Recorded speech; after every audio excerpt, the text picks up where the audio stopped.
What's going on, guys? Welcome to another episode of review for Higurashi When They Cry Sotsu. This is episode 9, and with me, as always, I have Bluespid.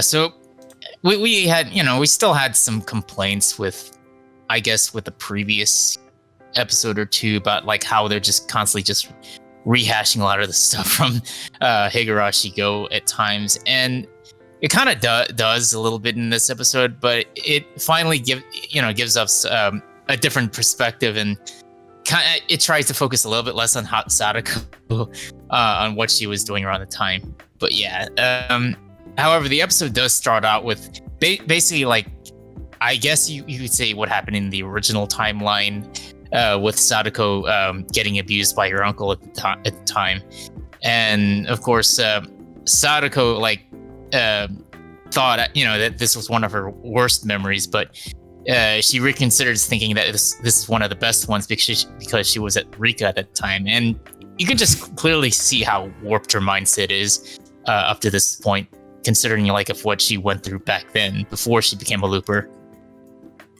Yeah, I thought that just showed how, like you said, I thought that showed how crazy she's really become with her thinking like that.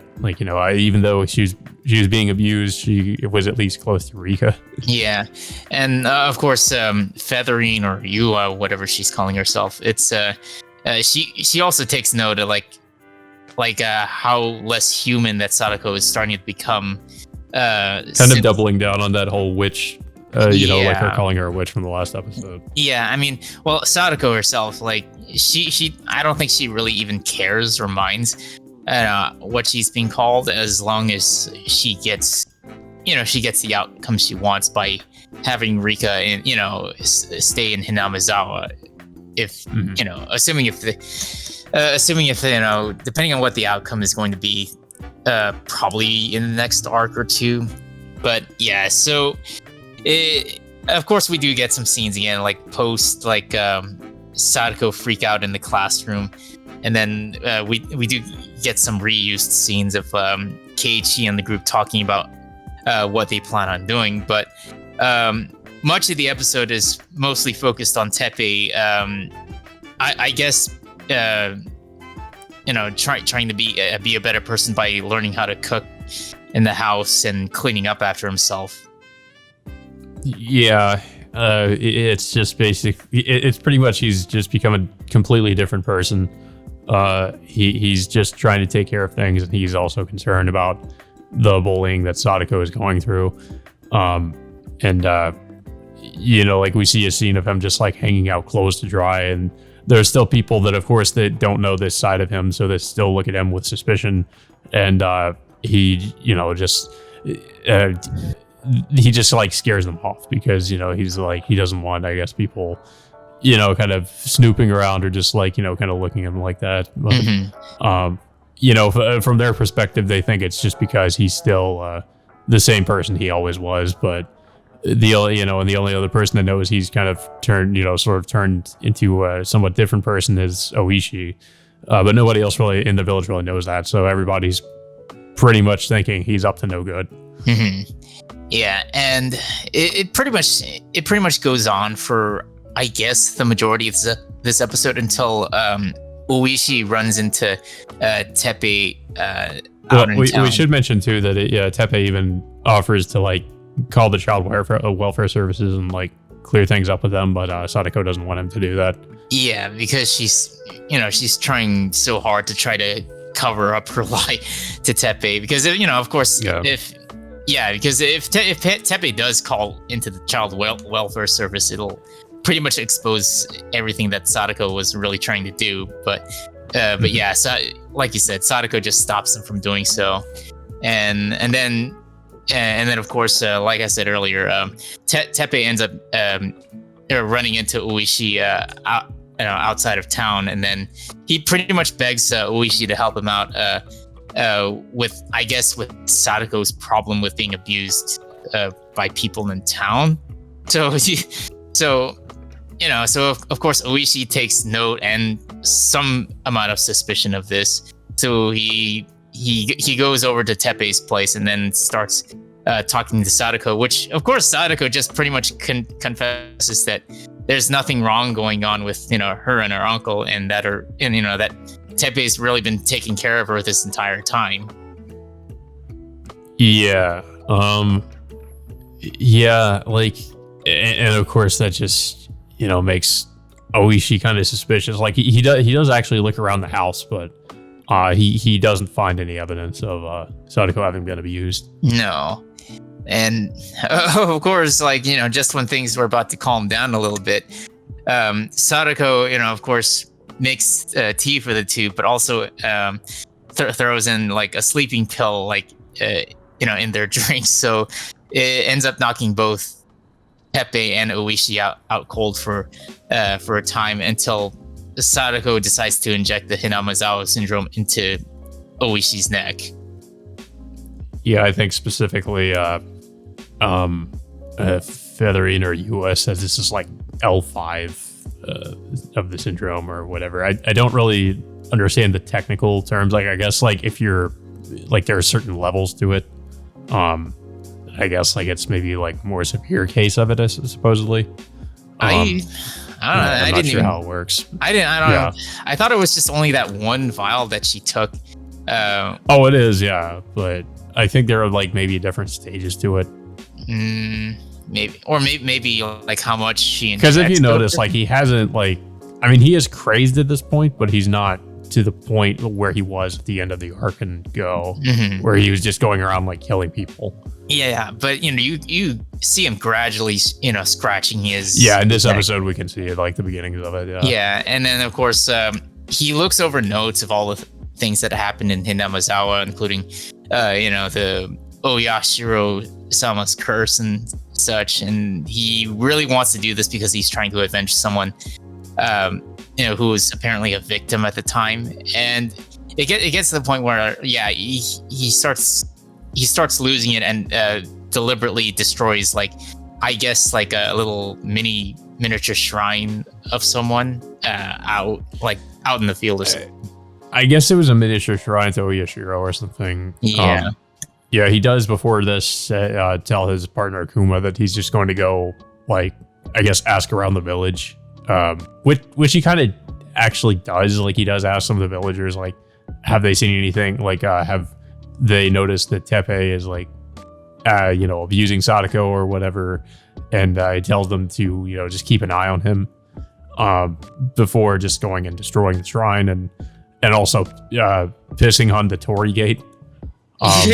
So, and he plans to basically I guess do this so he can frame Teppei and say that he was the one that was doing it. Yeah, I was kind of curious when we saw that destroyed shrine in one episode and Go, like, because I thought it was kind of weird that kind of came up, and I was thinking it had something to do with what was going on. And I mean, I ended up being right, but I wasn't sure like what the context for that was. Yeah, so at least we now we know the reason for that, but it just seems weird that all of a sudden, Oishi, under the influence of the drug is or virus, whatever it is, somehow wants to frame Teppei all of a sudden. But it seems like probably like once we get to the next episode, it seems like that's where it's going for.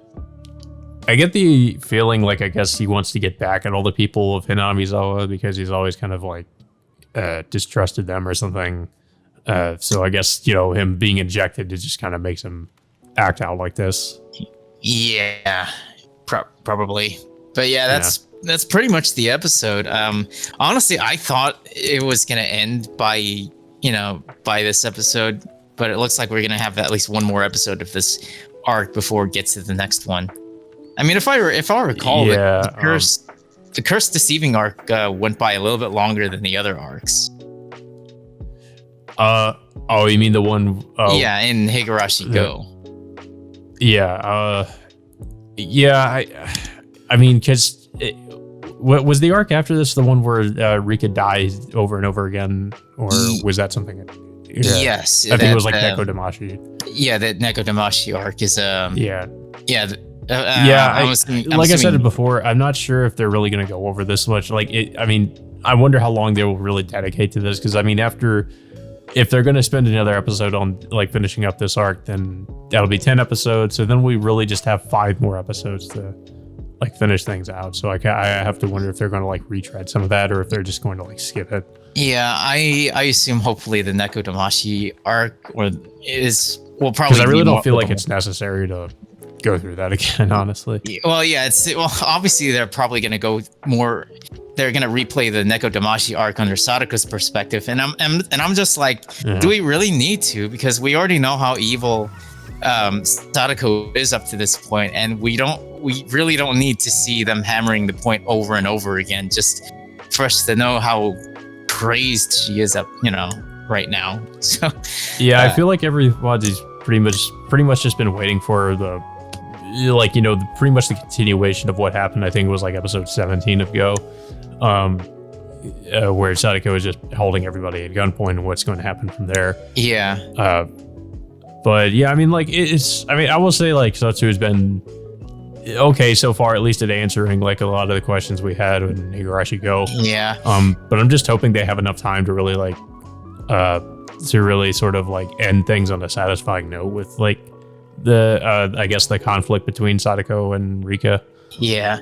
So far it's like I do like, the first, I'd say the first 6 episodes, because it focused more on Rena's and Mion's perspective during the time of those arcs. But with Sadako just, taking more of a spotlight in these recent episodes, it just starts, I don't know, it just starts getting, I don't know, a little bit, how do I say this?